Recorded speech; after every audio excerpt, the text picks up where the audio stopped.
Маманың ашуланғанда айтатын сөзі. Айтпай ақ қойыңыз. 6 жылда бір нервісіне тиген шығарсың, айтсай. Айт. Айтпай ақ қойыңыз.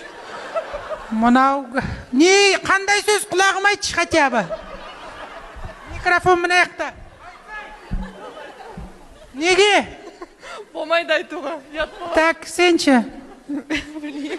Білмеймін. Ашуланбады әлі.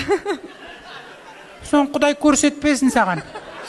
Сен айтпайсың ба? Айтпайым. Бауыржан! Неше жыл болды үйленгеніңе Қарлығашқа?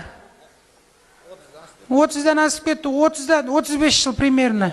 35 жылда бір нервісіне тиген шығарсың, ашуланғанда айтатын сөзі. Сен де тормозит етеді екенсің ғой. Қарлығаштың алдында сен де, жұрттар сен алдында дірілдесе, сен Қарлығаштың алдында дірілдейді екенсің ғой. Ошын пациенттер түсініп аңдар. Кім-кімнің алдында мандыра ұстайтын.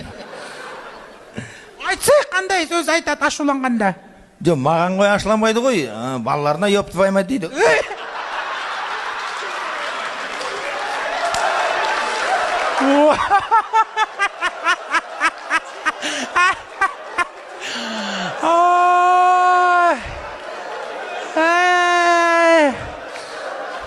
Мұна ошым 2020-ның картобы болды жарылған.